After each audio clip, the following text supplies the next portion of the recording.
The docking bay was vast and cold. Metal walls stretched up into darkness. Strange lights flickered along the ceiling like distant stars. The air smelled of chemicals and recycled oxygen, a smell that made Do-hwan think of hospital rooms and prison cells. Bella soldiers stood in perfect rows, their weapons raised, their golden eyes fixed on the small shuttle. They were tall, taller than humans, with the same gray fur and 4 arms that Rhea had. But where she was small and soft, they were hard and sharp. Warriors bred for war. The shuttle's hatch opened. Do-hwan stepped out first, his hands raised to show he carried no weapon. Yuna followed close behind, then Taiwan, then Raya. The soldiers did not move. They did not speak. They just watched with those cold, golden eyes. Then a door at the far end of the bay slid open.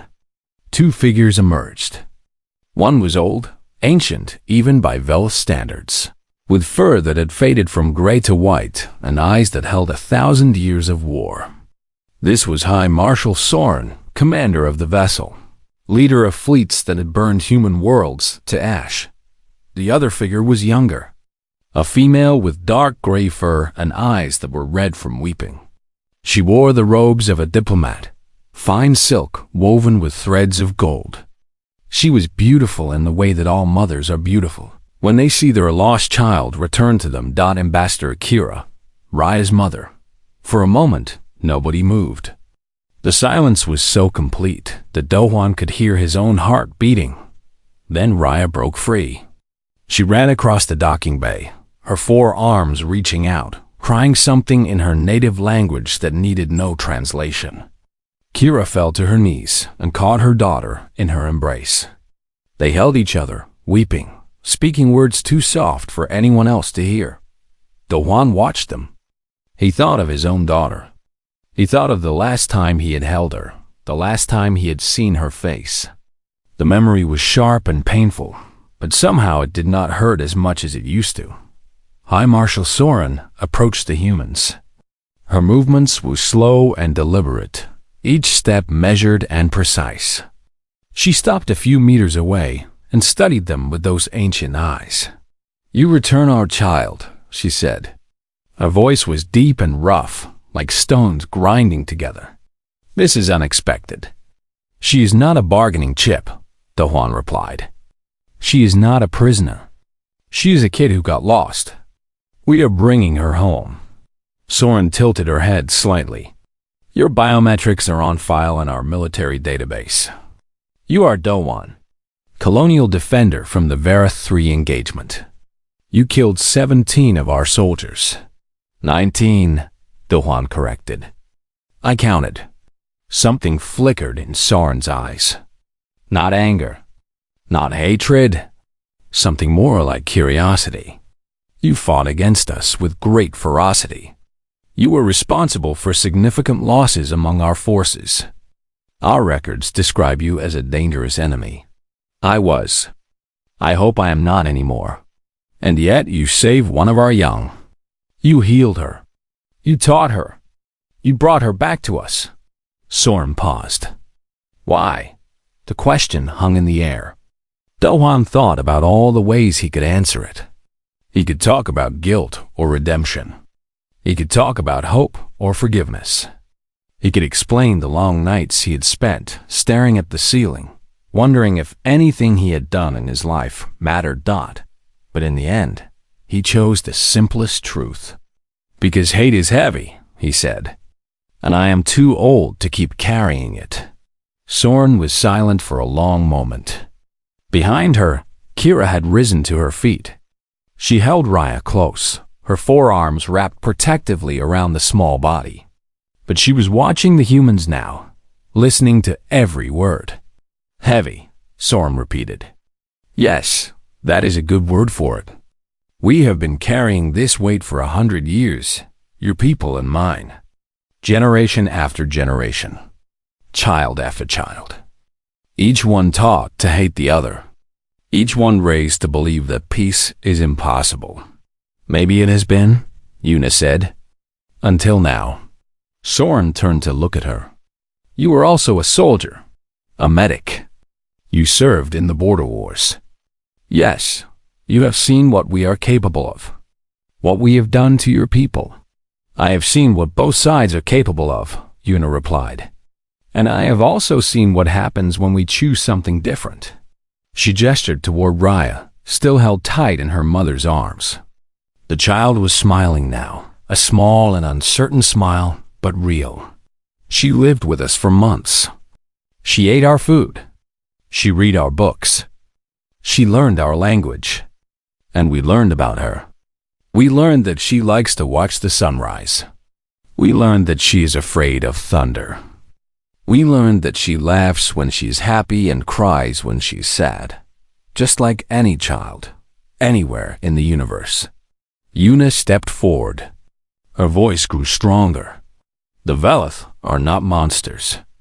Humans are not monsters. We are all just people, trying to survive, trying to protect the things we love. And yes, we have done terrible things to each other. We have caused pain that can never be undone. But that does not mean we have to keep doing it.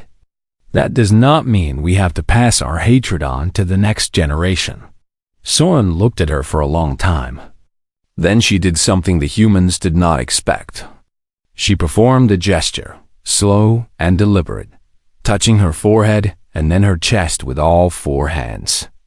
It was a Velith sign of profound respect, reserved for honored elders and worthy opponents.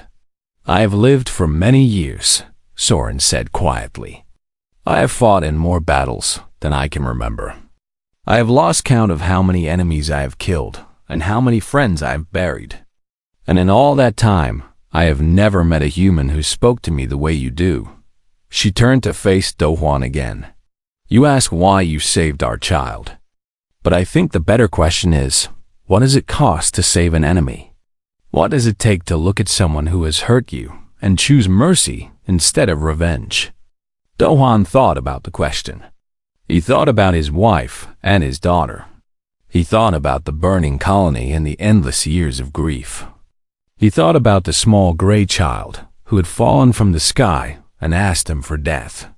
Everything, he said. It costs everything. But it is also the only thing worth doing. Soren nodded slowly. Perhaps you are right. Perhaps we have been fighting the wrong enemy all along. Perhaps the true enemy is not each other, but the weight we carry inside ourselves. She turned to her soldiers and spoke a command in the Velith language. The weapons lowered. The tension in the room began to fade. You will not be harmed, Soren told the humans. You will be returned to your plan in safety, and I will send a message to our government. I will tell them what happened here. I will tell them that there are humans who are capable of something other than war. Will they listen? Taiwan asked. I do not know. Change is slow and old hatreds run deep. But every journey begins with a single step. Kira came forward, Raya still at her side. Her eyes were wet, but her voice was steady. Thank you, she said to Dohwan. You saved my daughter. You gave her back to me when I thought she was lost forever. I do not have words for what that means. Dohwan looked at Rhea, the small gray child who had begged him for death. The daughter of his enemies who had become, somehow, something like his own. Take care of her, he said. She is special, I know. Kira hesitated. Will we see you again? I hope so. I hope the next time we meet, it will be as friends instead of strangers. Raya broke free from her mother and ran to Dohwan. She threw her forearms around him and held on tight. He felt her small body shaking against his chest. I will not forget you, she whispered. I will never forget what you did for me. And I will never forget you, he replied. They held each other for a long moment. Then Raya let go and stepped back. Her golden eyes were bright with tears, but she was smiling. Goodbye, Dohwan. Goodbye, Raya. The humans returned to their shuttle. The great doors of the docking bay opened once more.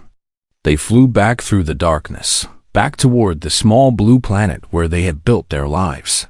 Behind them, The Velith warship turned and began its long journey home. And somewhere in the vast emptiness of space, a message was already traveling, carrying news of what had happened on that distant world. It would take time. Years, perhaps decades. There would be setbacks and failures, and moments when it seemed like nothing had changed. But the seed had been planted. The first step had been taken, and in the end, that was what it meant to be human. Not the ability to wage war, but the courage to choose peace. Not the strength to destroy, but the wisdom to rebuild. Not the power to hate, but the grace to forgive. Dohwan stood at his kitchen window and watched the sun rise over his fields.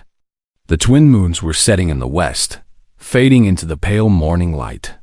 The universe was vast and old and full of danger, but for the first time in 40 years, he allowed himself to hope. Maybe it would not work. Maybe the hatred was too deep and the wounds too fresh. Maybe his one small act of mercy would be forgotten in the great sweep of history. But maybe not. Maybe one day, children would learn about this moment. Maybe they would read about an old farmer who found an alien child in a storm and chose to save her instead of kill her. Maybe they would understand that peace does not come from treaties or battles or politics. It comes from people. One person at a time. One choice at a time. One moment of courage when everything else says to be afraid. The sun rose higher. The fields began to glow with golden light.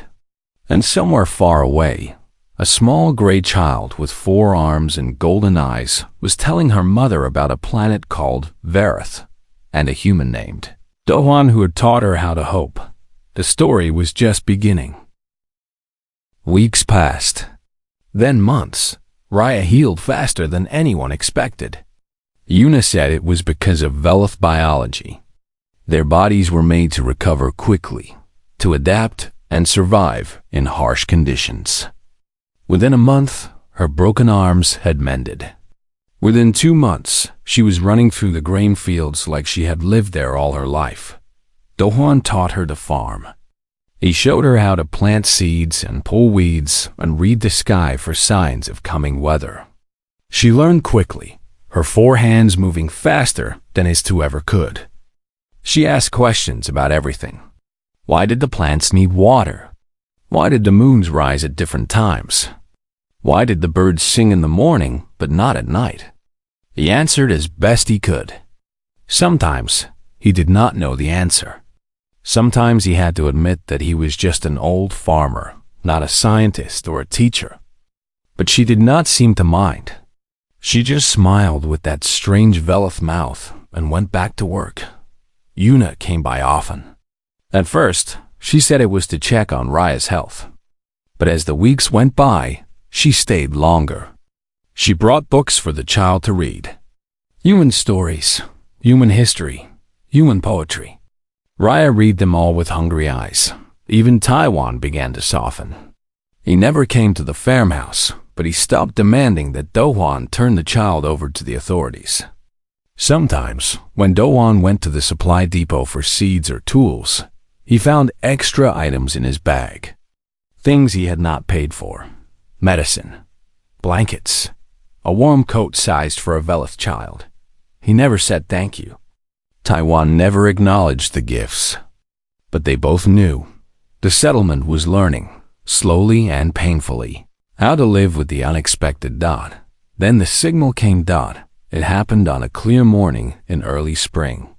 The sky was pale blue and the air smelled of new growth. Dohwan was in the kitchen making breakfast when his radio crackled to life. "Emergency broadcast," a voice said. "All colonists. A Velith military vessel has entered the system." "Repeat, a Velith military vessel has entered the system. All colonists are advised to shelter in place until further notice." Dohwan's blood went cold. He walked to the window and looked up at the sky, as if he might somehow see the ship from the ground. Raya appeared in the doorway. Her golden eyes were wide with fear. "A Velith ship?" "Yes. Are they here to attack?" "I do not know." Dohwan turned on the full-band radio receiver. Static filled the room for a moment. Then, a new voice emerged. Alien, speaking in the Voleth language. Raya translated. It is a search signal. They are looking for someone. A diplomatic code. 7 to 7 Alpha. Her voice broke. That is my mother's code. Dowan stared at her. Your mother is alive? Maybe. I do not know. But that is her code. She must have survived the attack. She must be looking for me. The next hours were chaos. The Colonial Council met in emergency session. People argued and shouted and demanded action. Some wanted to shoot down the Velith ship before it could get close enough to scan the surface. Others wanted to hide Raya, to pretend she was not there, to hope the ship would go away on its own. Dawan listened to all of it. He said nothing. He just sat in the corner of the meeting hall and watched the fear spread through his community like fire through dry grass. Finally, Taiwan stood up. The room went quiet. We cannot ignore this, he said. If that ship scans the surface and finds a Velith child living among us, they will assume we took her prisoner. They will assume we are keeping her against her will. And then they will do what Velith always do. They will attack, someone said. Yes, Una spoke up. Then we send her out. We put her on a shuttle and let her go to them. We explain what happened. We tell them the truth. The truth? Taiwan laughed bitterly. The truth is that we have been sheltering one of their children for months. The truth is that we could have turned her over at any time, but we chose not to. Do you really think they will believe us? Do you really think they will care about our intentions? So what do you suggest? Una asked. That we kill her? That we pretend she was never here? The room went silent. Nobody wanted to say what some of them were thinking. Dowan stood up. Every eye in the room turned to him. I will take her, he said. What? I will take her to the ship myself. I will explain what happened. I will tell them that I found her and healed her and kept her safe. If they want someone to blame, they can blame me. That is suicide, Taiwan said. They will kill you the moment you board their vessel. Maybe, maybe not. Dawan looked around the room at all the faces he had known for 40 years. His neighbors, his friends, the people who had rebuilt their lives on this strange world just like he had. But I will not let this community suffer for my choices. Raya is my responsibility. I took her in. I kept her hidden. If there is a price to pay, I will pay it alone. The silence stretched on. Then Una stepped forward. Not alone, she said. I helped heal her. I am part of this too. I will go with you. Taiwan rubbed his face with both hands. He looked old suddenly, older than Dowan had ever seen him. This is madness. You know that, right? Both of you. This is complete madness. Yes, Dowan agreed. It is. Taiwan stared at him for a long moment. Then he sighed, a sound that came from somewhere deep inside his chest. I will pilot the shuttle. My ship is the fastest in the colony. Taiwan, you do not have to. I know I do not have to. Taiwan's voice was rough. But you were right, old man. Someone has to be the first to stop. Someone has to take the risk. Might as well be us. They left at sunset. The shuttle was small and old, designed for cargo rather than passengers. Taiwan sat at the controls. Una sat beside him, her medical kit on her lap like a security blanket. Doha and Raya sat in the back, strapped into seats meant for crates of grain. The shuttle rose through the atmosphere. The sky turned from blue to purple to black. Stars appeared. Thousands of them, millions of them. More than anyone could ever count. And there, hanging in the darkness like a great metal beast, was the Velith warship. Raya pressed her face against the window. Her 4 hands gripped the edge of her seat.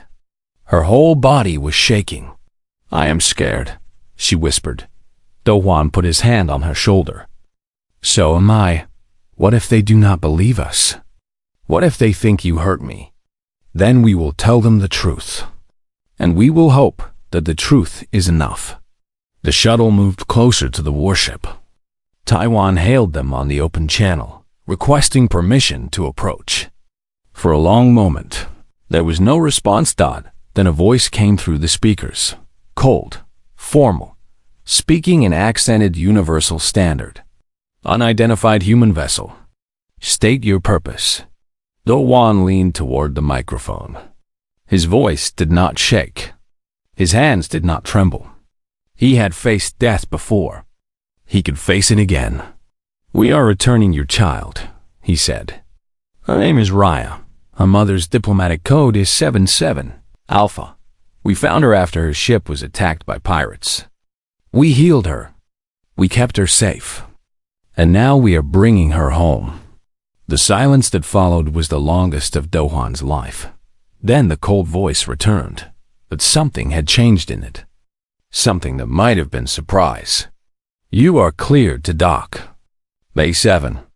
Do not attempt any hostile action or you will be destroyed. Taiwan guided the shuttle toward the docking bay. The great doors opened like the mouth of some vast creature. Darkness swallowed them whole. Whatever came next, there was no going back now. Words spread fast in small places. It always did. 3 days after Do-hwan brought Raya into his home, the whole settlement knew about the Velith child living on the old farmer's land. Some people said nothing. They kept their thoughts to themselves and went about their business. But others were not so quiet. Taiwan came on the 4th day. He was a big man with broad shoulders and a face that looked like it had been carved from stone. He owned a supply depot in town, the only place for 100 kilometers where people could buy tools and seeds and medicine. That made him important. That gave him power. And power had a way of making people think their opinions mattered more than others. 6 colonists walked behind him up the dirt path to Do-hwan's farmhouse. Their faces were hard and their eyes were cold. Some of them carried weapons. Not pointed at anything, not yet, but visible. A warning. Do-hwan met them on his porch. He stood with his hands at his sides, calm and still, watching them approach. Do-hwan, Taiwan said. He stopped at the bottom of the steps. We need to talk. Then talk. You know why we are here. I can guess. Taiwan's jaw tightened. You are keeping an enemy in your home. A Velith. Do you understand what that means? Do you understand what kind of message that sends? She is a child. She is one of them. One of the men behind Taiwan stepped forward. His name was Junho, and he was missing his left hand. A Velith soldier had taken it during a battle 15 years ago. My brother died at the colony on Kepler 442. The Velith burned that place to the ground. They killed everyone. Men, women, children. They did not care. I know, Do-hwan said quietly. Then how can you let one of them live under your roof? Because she's not a soldier. She's not a warrior. She's 8 years old, and she was taken by slavers, and she has nowhere else to go. That is not our problem, Taiwan said. The Velith have been our enemies for 100 years. They have taken everything from us. Our homes, our families, our future. And now you want us to welcome one of their young into our community? You want us to pretend that everything is fine? I am not asking you to do anything, Do-hwan replied. I am not asking you to welcome her or accept her or even look at her. I am only asking you to leave us alone. We cannot do that. Taiwan climbed the first step. His voice dropped lower, harder. Think about what you are doing, old man. Think about what people will say. You were a hero once. You fought in the border wars. You killed more Velith than anyone else in this settlement. And now you are protecting one of them. I am protecting a child. She will grow up. She will become one of them. That is how it works. That is how it has always worked. Do-hwan met his gaze without flinching. And that is how it will always work, unless someone decides to change it. Inside the house, hidden behind the bedroom door, Raya listened to every word. Her Velith ears were sharper than human ears. She could hear the anger in their voices, the fear beneath the hate. She understood more of their language than she had told Do-hwan. She had been learning, listening, trying to understand these strange creatures who had saved her, instead of killing her. The conversation on the porch grew louder. Taiwan was shouting now, his face red with rage. You are betraying your own kind. You are spitting on the graves of everyone who died fighting those monsters. I have visited those graves every year for 40 years, Do-hwan said. His voice was still calm, still steady.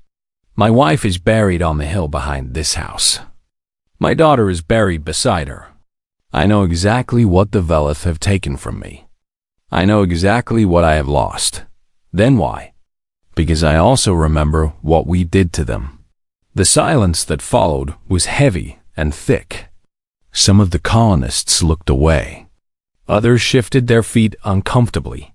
At the outpost on Vera 3, Do-hwan continued. Do you remember that battle?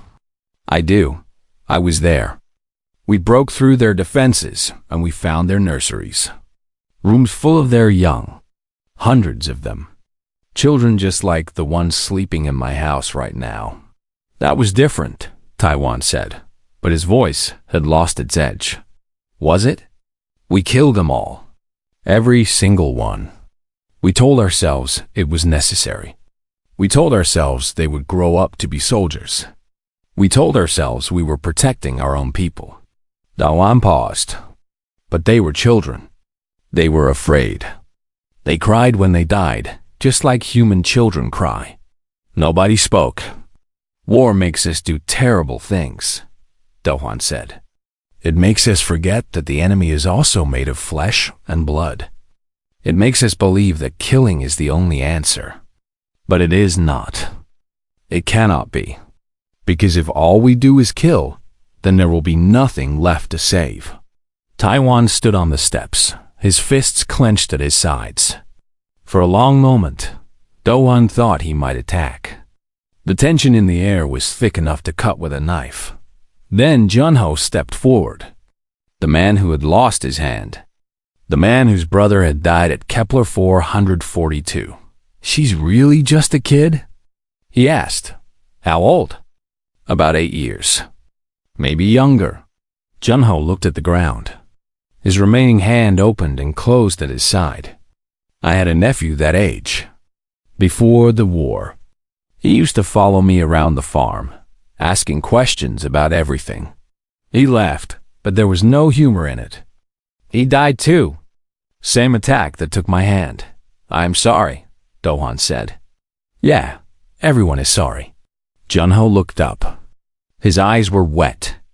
But being sorry does not bring them back, does it? No, it does not. Junho stood there for a long moment. Then he turned and started walking back down the path. The other colonists watched him go, confusion on their faces. Taiwan called after him. Where are you going? Home, Junho replied without looking back. I am tired. I am too tired for this. One by one, the others began to leave. Some of them gave Do-hwan dark looks. Some of them shook their heads in disappointment. But none of them raised their weapons. None of them tried to force their way into the house. Finally, only Taiwan remained. This is not over, he said. I know. People are scared. They are angry. They have every right to be. Yes, they do. Taiwan looked at him for a long moment. Something shifted in his eyes. Not forgiveness, not acceptance, but perhaps the beginning of doubt. You really think she is different? You really think one child can change anything? Do-hwan thought about that question. He thought about all the years of war, all the death, all the hatred that had built up between their peoples, like walls of stone. I do not know, he admitted. But I have to hope. Because hope is all I have left. Taiwan said nothing more. He turned and walked away, his heavy footsteps fading into the distance. Dawan stood on his porch until the sun began to set. The sky turned orange and red and purple, the colors bleeding together like paint on canvas. It was beautiful. Even after everything, even after all the ugliness he had seen, the universe could still be beautiful. Behind him, the door opened. Raya stepped out onto the porch. Her broken arms were wrapped in bandages. Her golden eyes were wide and uncertain. "They hate me," she said. "Some of them do." "Yes. Will they hurt me?" Dawan looked down at her. This small gray child who had fallen from the sky. This daughter of his enemies who had become, somehow, his responsibility. "Not while I am alive," he said, and he meant it. Dawan laid the cub on his kitchen table. She was shaking badly, her whole body trembling like a leaf in the wind. Her golden eyes moved around the room, taking in the simple furniture, the old photographs on the walls, the fire burning low in the hearth. She looked at everything except him. "You should have killed me," she said. "It would have been kinder." Dawan said nothing. He went to the cabinet above the sink and took out his emergency medical kit. It was old. The supplies inside meant for human injuries, but it was better than nothing. He brought it back to the table and opened it. "I am going to look at your arms," he said. "This will hurt." The cub did not respond. She just lay there, staring at the ceiling, as if she had already decided that none of this was really happening. Dawan examined her injuries. 2 of her forearms were badly broken. She had cuts on her face and chest, some deep enough to need stitches. Her breathing was rough, which worried him. He was a farmer, not a doctor. He knew how to set bones in animals, how to stitch wounds in his own flesh, but this was different. This was a child. An alien child. He needed help. His neighbor Yuna lived 3 kilometers to the north. She was younger than him, maybe 40 years old, with short black hair and eyes that had seen too much. Before she came to Verith, before she became a farmer like him, she had been a military medic. She had served in the border wars. Dawan went to his radio and made the call. "What is it?" Yuna's voice crackled through the speaker. "It's the middle of the night. I need your help. Medical emergency. I'll be there in 20 minutes. She arrived in 15, her medical bag over her shoulder and her sidearm at her hip. The rain had stopped by then, though the clouds still hung heavy over the land. She came through the door without knocking, her face set in the calm expression of someone used to crisis. Then she saw what was lying on the table. Her hand went to her weapon. Her eyes went wide. For a long moment, she did not move at all. "You cannot be serious," she said. "She is hurt," Dawan replied. "She needs help. She is Velith. She is a child." "She is Velith." Yuna's voice rose. Her hand tightened on the grip of her sidearm. "Do you know what her people did? Do you remember what they did to us? To our families? To everyone we loved?" "I remember." "Then why is she still alive?" Dawan looked at her. His old eyes held a sadness that went deeper than words. "Because I'm tired, Yuna. I'm tired of carrying hate. I am tired of being angry. I am tired of looking at the universe and seeing nothing but enemies. That does not change what they are. No, but maybe it can change what we are." Yuna stared at him. Her jaw was tight. Her whole body was tense. Dawan could see the war inside her. The battle between the soldier she had been and the person she was trying to become. Finally, slowly, her hand dropped from her weapon. "This is a mistake," she said. "Probably. She might die anyway. Then at least she will die warm and dry, instead of alone in the mud." Yuna closed her eyes for a moment. When she opened them again, something had shifted. The soldier was still there, but so was the healer. She walked to the table and opened her medical bag. "Hold her still," she said. "This is going to hurt." The next 2 hours were difficult. Yuna set the broken arms, cleaned the wounds, stitched the deepest cuts. The cub screamed when the bones were moved back into place. She wept when the needle went through her flesh. But she did not fight. She did not try to escape. She just lay there and endured, as if pain was something she had known all her life. When it was done, Yuna gave her something for the pain. The cub's golden eyes grew heavy. Her breathing became slower and deeper. But before sleep took her, she spoke. "My name is Raya." Do-Wan leaned closer. "What happened to you, Raya?" "Pirates," the cub whispered. "They attacked our ship. My mother was an ambassador. My father was a scholar. We were traveling to a peace conference." Her voice broke. The pirates did not care about peace. They only wanted money. They wanted to sell us. Sell you? Slaves. There are markets in the outer systems. Places where people buy and sell others like animals. Raya's eyes filled with tears. "I escaped in a life pod. I do not know if my parents are alive. I do not know anything." Yuna looked at Do-Wan. Her face was pale. "Slave traders. I have heard stories. I thought they were just rumors." "They are not rumors," Raya said. "They are real. They are everywhere. They do not care if you are Velith or human or anything else. They only care about profit.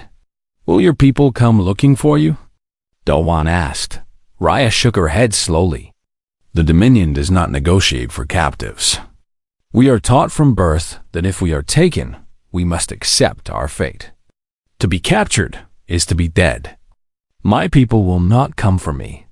Then you have nowhere to go." "No." Do-Wan sat back in his chair.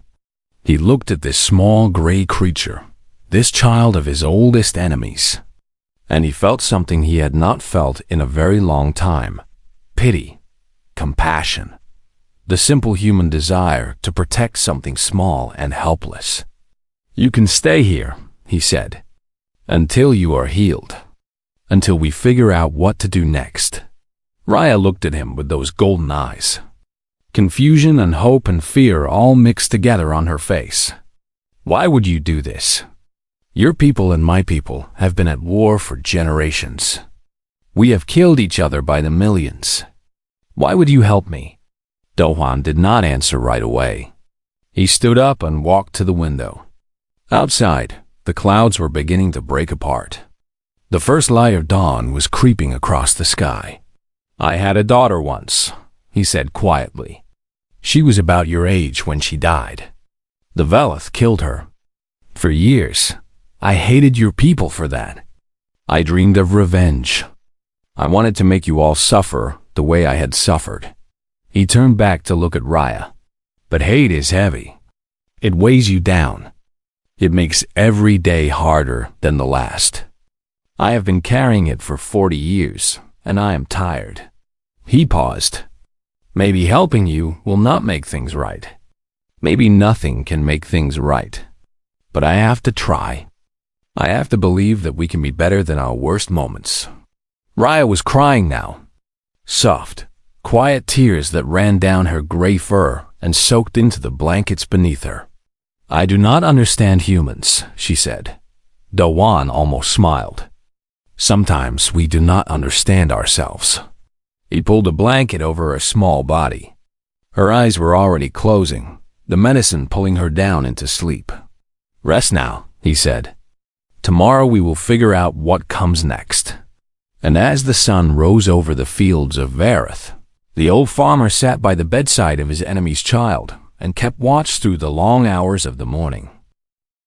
The 2 moons of Vareth hung low in the dark sky when the storm began. Thunder rolled across the empty fields like the growl of some great beast.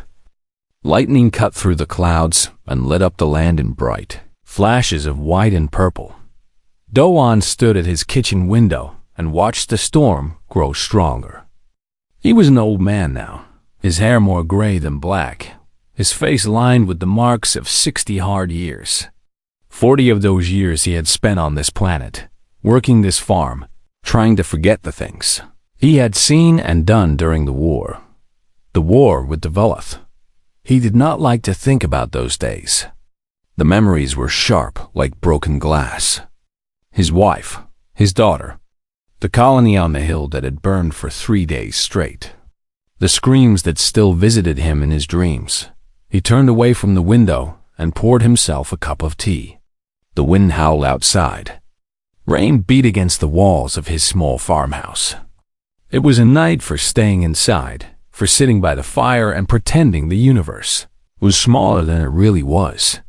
Then he heard the crash. It was not thunder. Thunder rumbled and faded. This sound was different. It was a boom followed by a long tearing noise, like metal being ripped apart.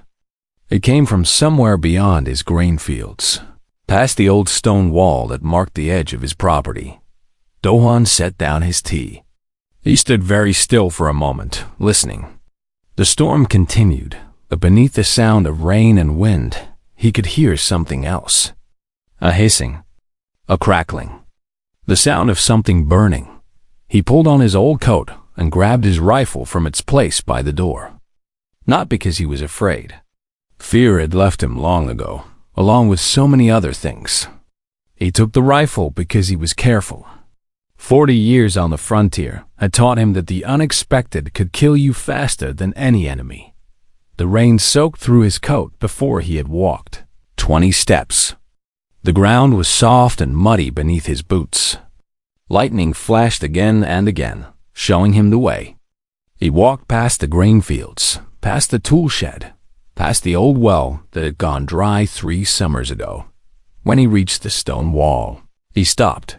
There was a crater in the ground. It was not large, maybe 10 meters across, but it was deep. Smoke rose from it in thick gray clouds that the rain could not wash away. At the center of the crater, half buried in scorched earth, was a pod. Do-hwan had seen pods like this before. During the war, both sides had used them. Escape pods. Life pods. Last chances for those whose ships were dying around them.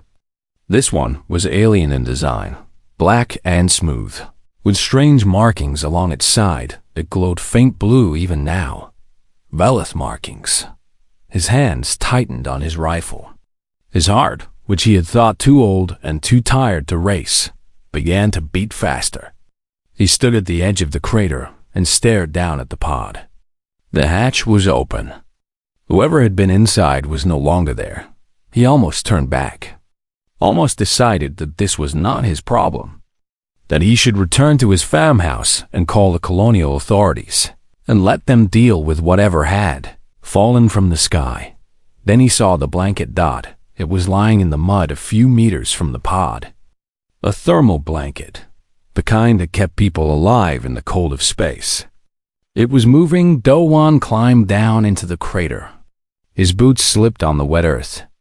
Mud caked his trousers. He kept his rifle raised, pointing at the blanket, ready for whatever might be hiding beneath it. He reached the blanket and stopped. It was small, too small to hide an adult. Too small to hide a soldier. A voice came from beneath the fabric.